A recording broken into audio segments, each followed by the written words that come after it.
I think that's one of the conversations that everybody needs to have, is to say, take this holistic view and understand the economic benefits, more than just to potentially the owner of that house, but the broader economic benefits that a short-term rental brings to the community as it brings more tourists in. What's up, everybody? My name's Mike Sjogren, here with my co-host, Emmanuel Pani. We're part of a group of specialized real estate investors you've probably never heard of. We didn't start with deep pockets or wealthy families, and we don't rely on 401ks, mutual funds, or traditional real estate investing. In fact, many of us don't even own the properties that fund our freedom. If you ask the money experts out there, they'd say what we do is impossible, yet it's happening every single day. It's happening through a new niche called short-term rentals. We are Short-Term Rental Nation, and these are our secrets. What's going on, STR Nation? Welcome back to another episode of the Short-Term Rental Secrets podcast. I'm your host, Mike Sjogren, here with my main man and brother from another mother, Mr. Emmanuel Pani. What's up, B? My brother, good to see you. It's a double day, which is always exciting. It's been a while, man. I feel like I don't get to see you as often, so I'm very excited when we get to do double days. Just came back from an inspection down in Wilton Manors, Florida. We have 2 units going up over there, so we passed our city inspection, which is always fun.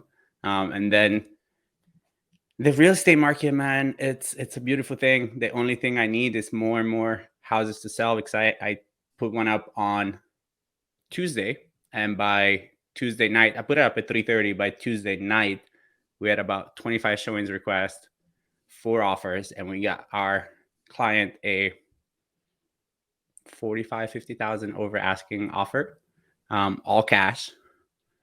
So it's a very interesting time, and it definitely feels very pleasant to be on the seller side, because I know my friends and myself, right, when you are on the other side lately, it's very, very difficult, and you have to be very competitive and be advised by a very competitive agent as well, because having the right agent on your side in a very competitive market is what's going to make all the difference, because their relationship, 100%. Their ability to negotiate, and their knowledge of what it takes to get an offer accepted.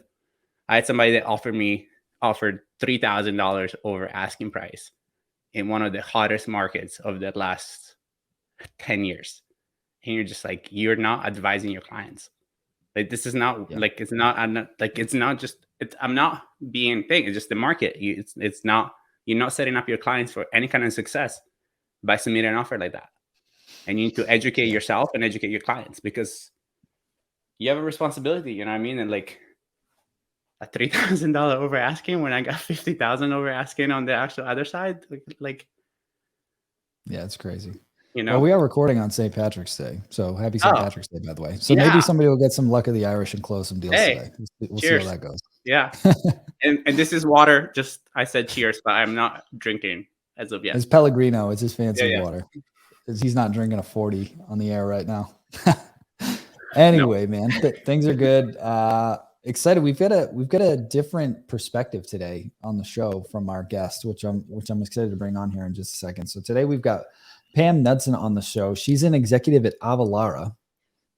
They're a leading multi-tax teams, including she's the leader. She's an executive over at Avalara. We haven't had them on the show. I'm excited to have them because they do a lot more on the compliance and tax stuff, which for most of us is painful to do. So they'll just take it and do it all for you. So she's an executive over there. She leads the multi-tax teams, including lodging, beverage, alcohol, telecommunications, and sales and use tax. She serves as a leading voice in vacation rental tax compliance and regulation. In addition, bringing an in-depth experience across software and SaaS technology, as well as ERP systems. And she joined Avalara in 2012. So she's a veteran over there. So without further ado, Pam, welcome to the show. Thanks for being here. Oh, thank you very much for having me. Yeah, absolutely. So you've been there 10 years now. So let's walk us back. How did you end up at Avalara?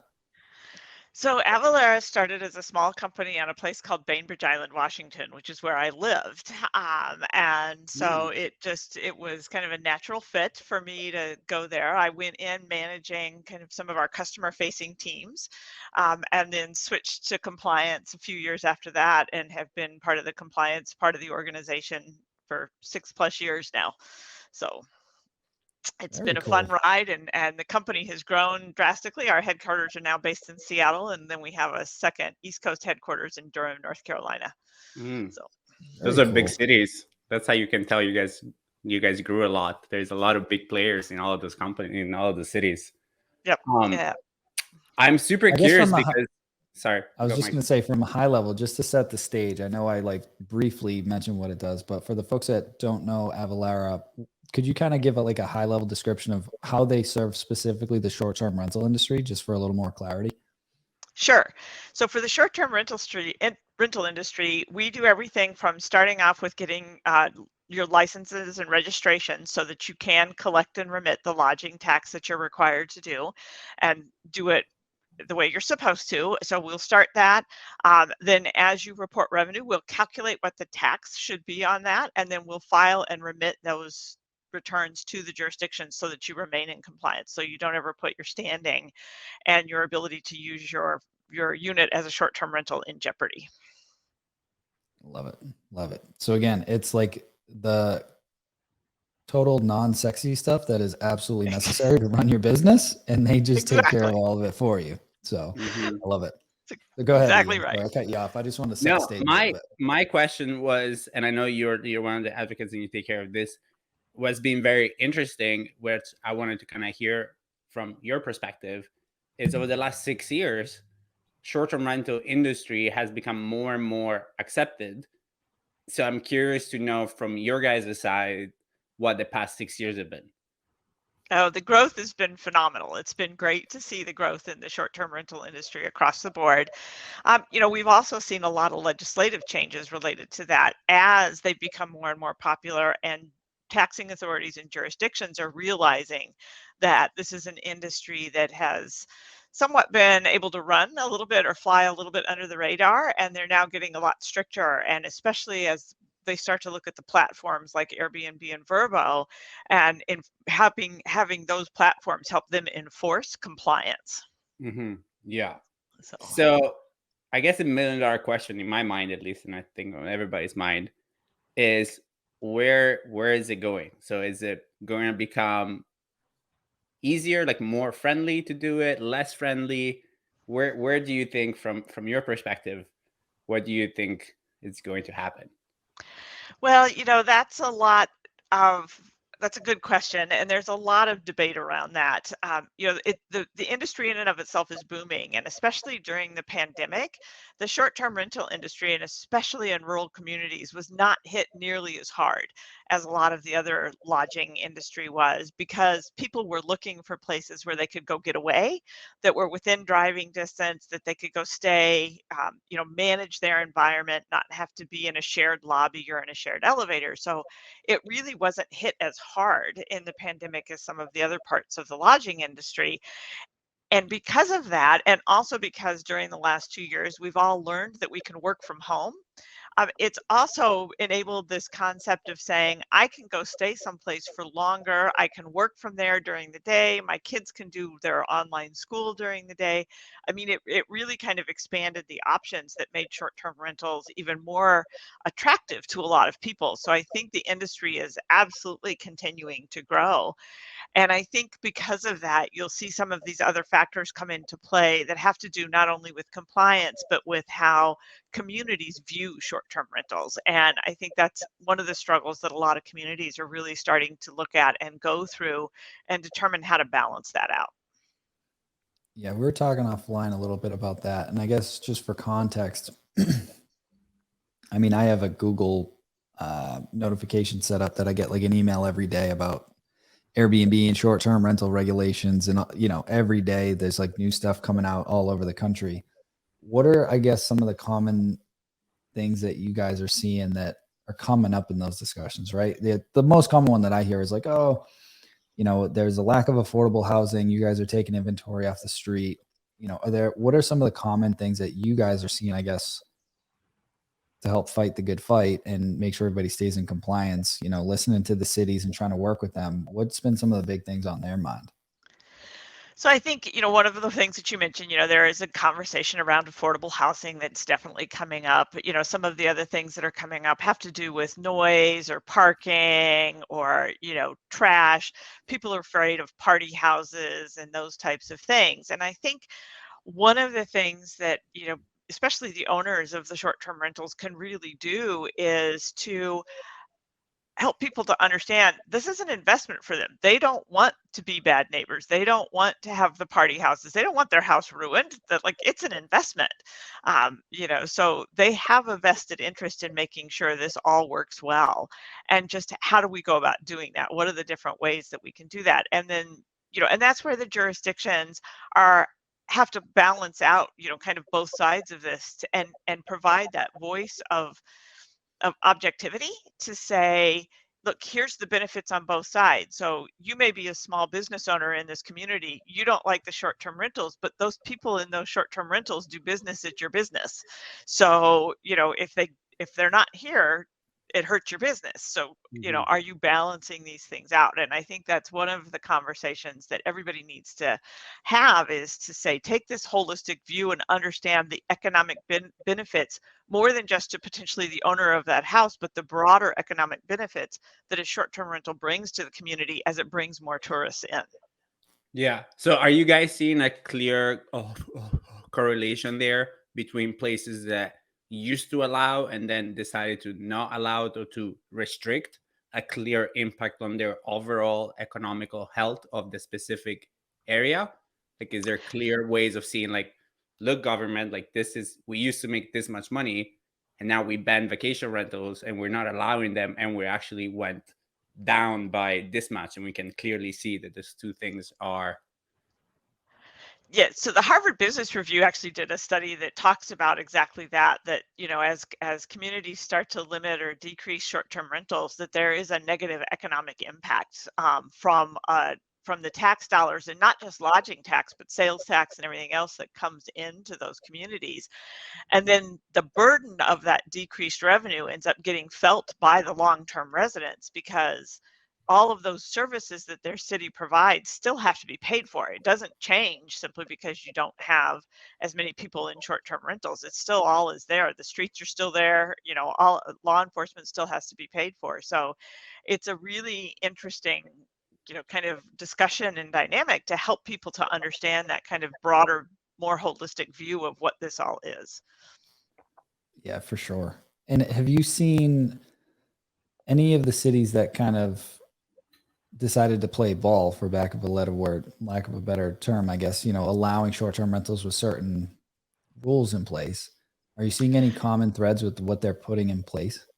A lot of them are so there are some common threads. A lot of them are putting in place things like, the number of parking spaces or the number of vehicles you can have parked at a house, noise monitoring requirements, where you have to have something like, whether it be Google Home or Nest or something, where, you can monitor the noise level of a house, that limits the number of,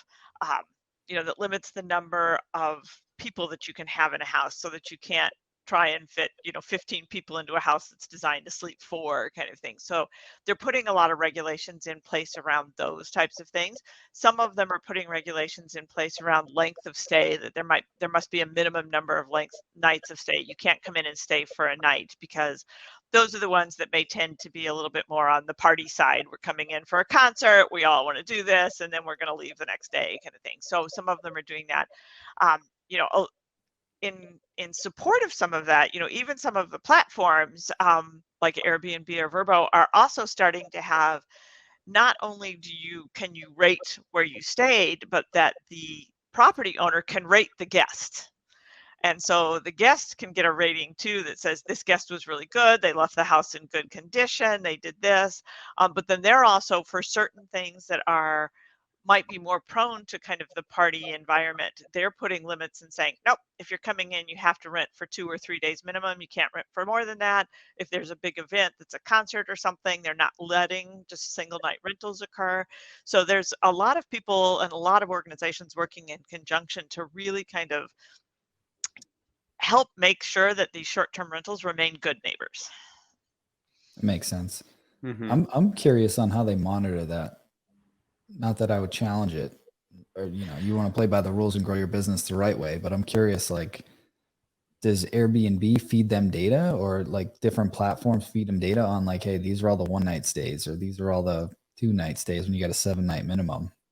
Well, Airbnb long term, I feel like that's going to come, like, yes. as the regulations progress and as this industry matures, where it's going to be like, all right, you want to play ball, like, we need to have access to, we don't need names or whatever, but like, whatever data they're going to want so that they can actually like enforce a lot of this stuff. Because people ask me all the time, like, how do I get around it? Or they're not going to catch me. And I'm like, I mean, you can try and play that game, but like, you're building your business on sand. Like, no, and it's all longevity based. That's my opinion every time, right? And we have a friend in common that is looking to invest down in Miami Beach, and Miami Beach is one of those markets that they have specific roads where you can do it, specific areas where you can do it.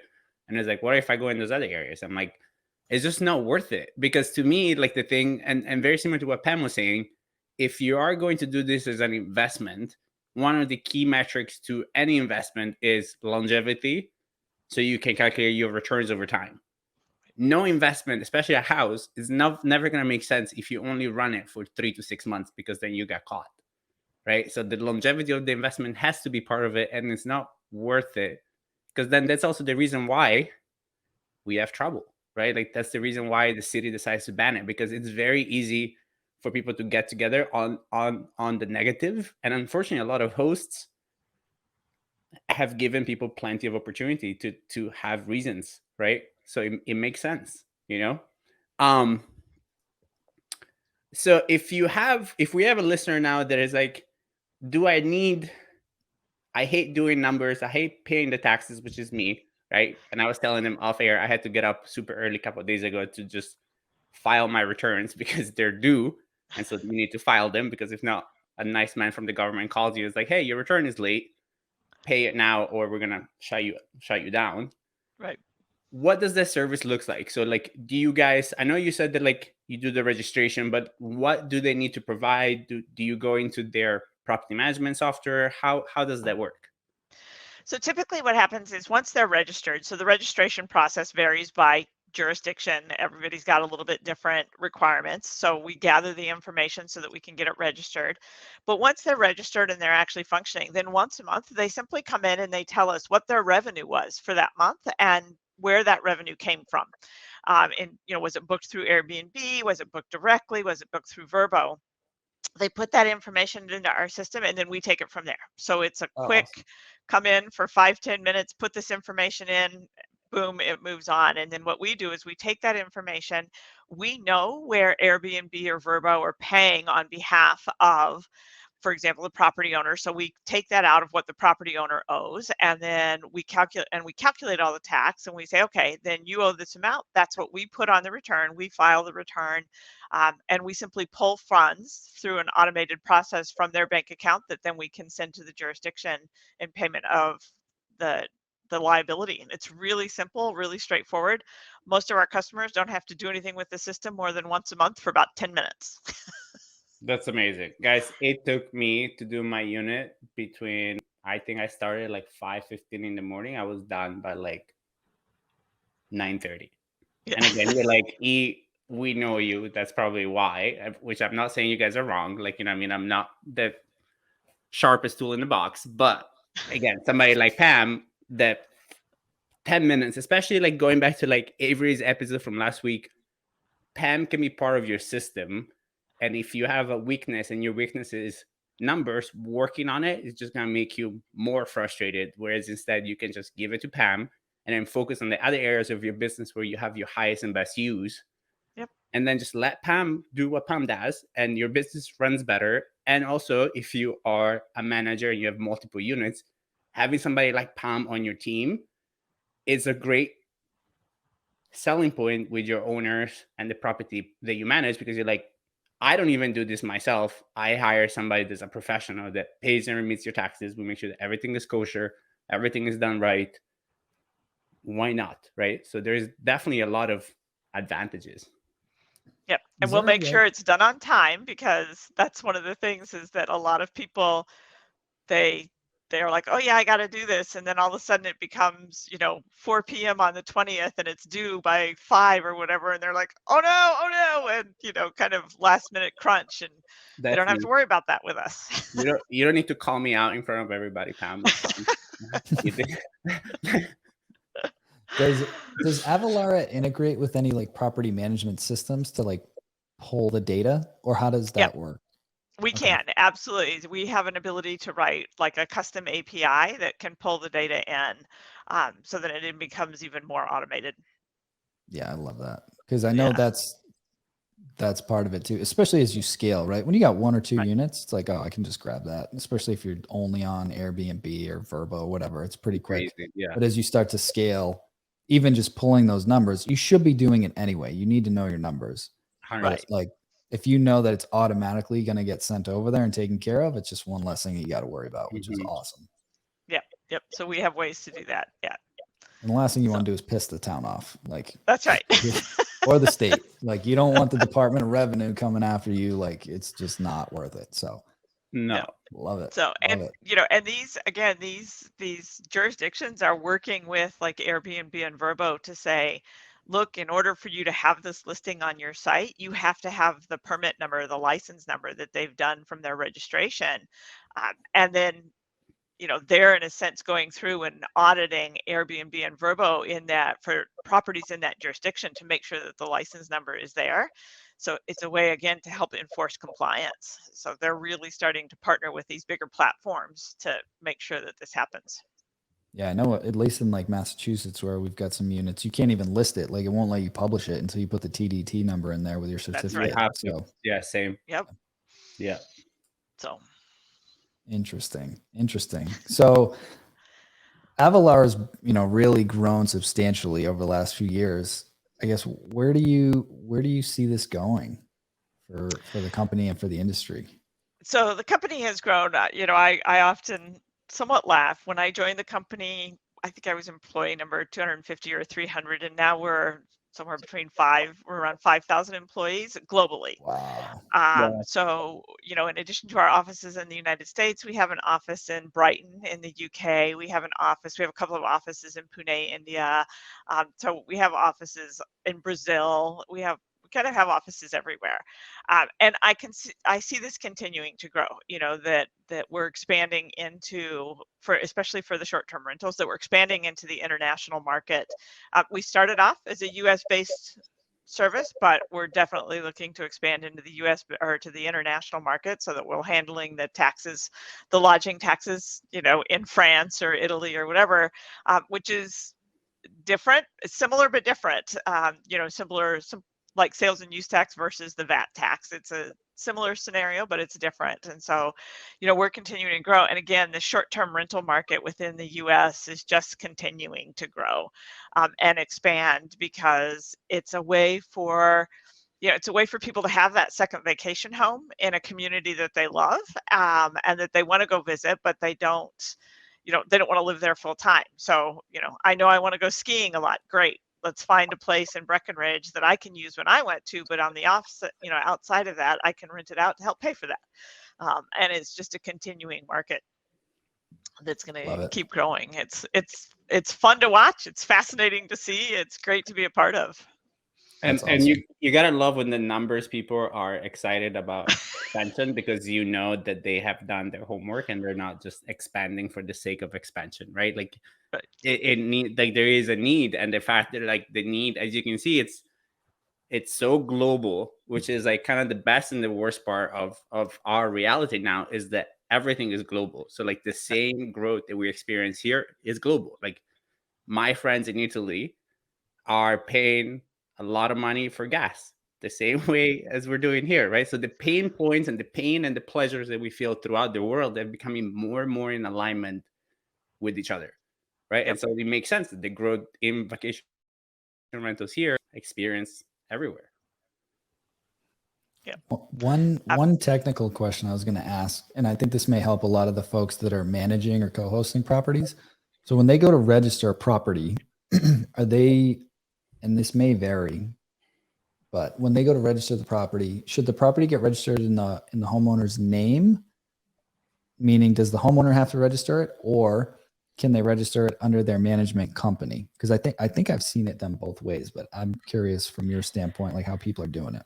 And it is done both ways, and there is some variation based on, some jurisdictional requirements. In a lot of cases, there needs to be a registration that's in the homeowner's name, but then the property manager can be registered as kind of the responsible party. So it does vary a little bit jurisdiction by jurisdiction, and it really kind of depends on who's responsible for the liability, but who also is responsible for making sure that the unit is in, whether it's a house or a condo or whatever it is, but that the unit is in compliance with all of the regulations that come along with having a short-term rental. And those are so different across the country. There's some jurisdictions in California, for example, that require a home inspection to get a short-term rental permit. There's others that require the homeowner to go in and get fingerprinted before they can get a permit. Oh. I mean, it is. That's a little intense. I haven't heard that. I've had the home inspection thing before, but not a same. fingerprint. Yeah, Wow. I just came from one of those, a home inspection, but fingerprint. Yeah. So wow. it does vary widely across the country. That's for the homeowner or for the manager or for whoever? The homeowner. The homeowner, whoever owns that piece of property, is supposed to go in and get fingerprinted. Tell my client, like, imagine telling Don, I'm like, hey, buddy, you have to go register for fingerprints. It's like, for what? What did you do? I'm like, nothing. And that's the city who wants you to do it. I swear, it's not me. Yeah. Oh man, it's so fascinating. Yeah. Do you have a favorite market that you see from your side, which is maybe a weird question, but is there a market that you're like, this market is great, or like, is there a location that you're like, we pay the most amount of taxes here, that you can tell us maybe some kind of trends on your side? Yeah, I mean, it varies. You see places like Florida that have a high level of short-term rentals just because of the nature of it. Hawaii is another one. Any place that's got a really high either tourist population or kind of snowbird population where people are there for part of the year but not necessarily for all of it. You'll see a little bit more there, but we see it everywhere. Ski areas or any place that's a very tourist oriented, you'll see a lot more. But again, it's expanding across the board, and really the pandemic has shifted people's thought process around this so much, because they can work remotely, they're like, oh, I can go to Orlando for 3 weeks instead of going for a weekend or a long week, or I can go to Breckenridge and go skiing for 3 weeks, and I can work during the day and I can ski, in the afternoon, or I can ski on the weekend without having to drive constantly back and forth, all of those things. So we're seeing a little bit of a shift in the length of stay that people are doing this because they can. And so, and I think that's why you'll continue to see it to grow, is because people have really started to understand this can be, kind of a home away from home. And it can be more cost effective because you can buy your own groceries, cook your own meals, all of that. You don't have to eat out for every single thing. So it's a really interesting, it's been a really interesting dynamic to see what's happened over the past 2 years. Yeah, I love it. People, we've talked about this on the podcast before, but I feel like it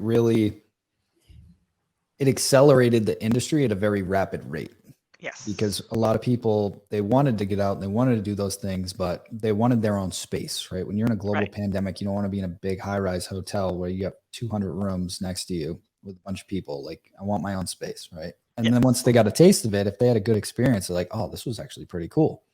Yeah. Right? So it definitely accelerated things. Sorry.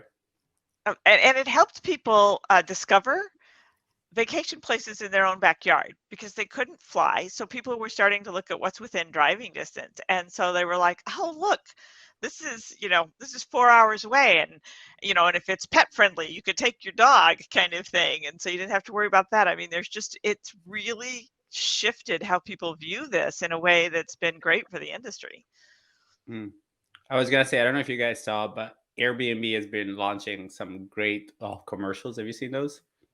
With the couples?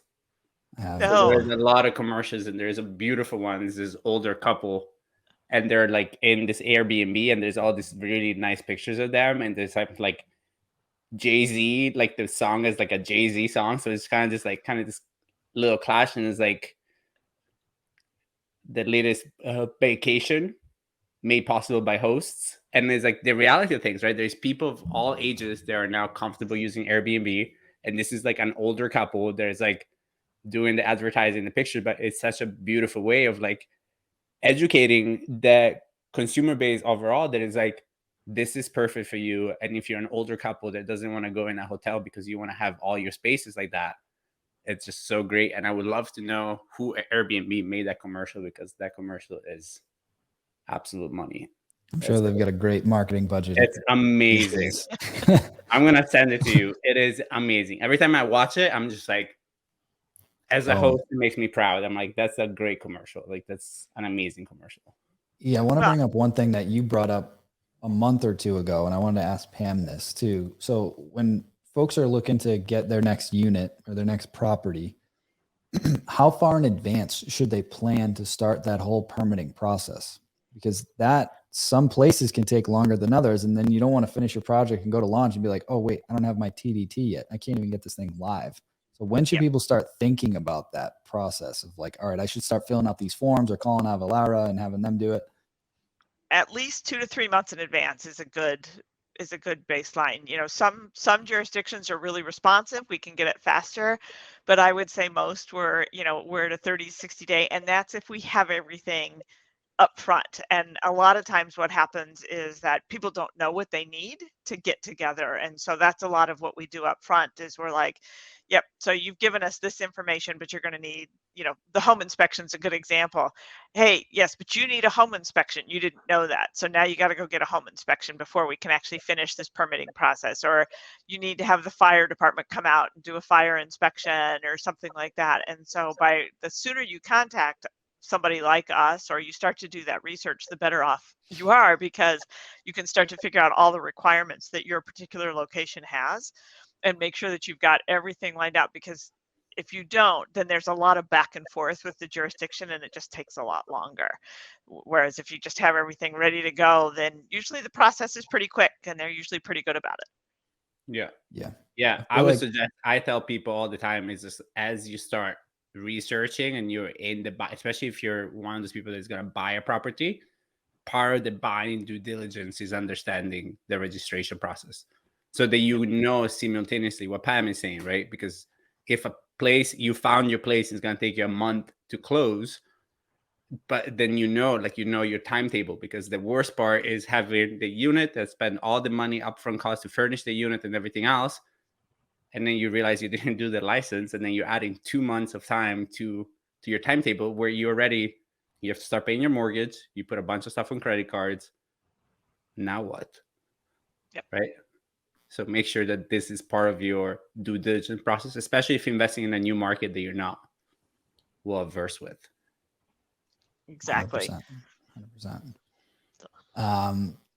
So we're cruising through our time here, so I want to be respectful of Pam's time. But before we get into the last question, Pam, first I want to say thank you so much for coming on here and sharing all these nuggets. And again, guys, like this is part of running a business, right? Like you got to understand this stuff, and you are running a legitimate business. This isn't like your little side hustle thing and whatever. Like you got to treat it like a business. So you got to go through the right processes, get your permits, pay your taxes, like all of these things. That's a fundamental part of running a business in this beautiful country or in this beautiful industry. So we got to get that dialed in. So Pam, thank you for coming on here and sharing that. And where can the folks learn more about Avalara and all the services that you guys provide? Our website's the best place to go, which is pretty simple. It's www.avalara, which is avalara.com. Awesome. Thank you. Probably the best place. And thank you so much for having me. This has been a ton of fun. Yeah, absolutely. Our pleasure. So the last question that we have ask all of our guests, and this will be unique for you, so I'm interested to hear your perspective. But what is your number one secret to success with short-term rentals?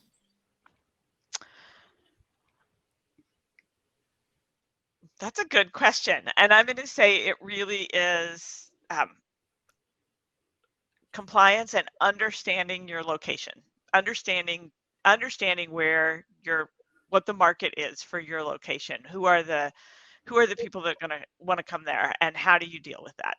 I would say that's the biggest piece, but making sure that you remain in compliance is really the foundation of success, because that's what allows you to stay in business.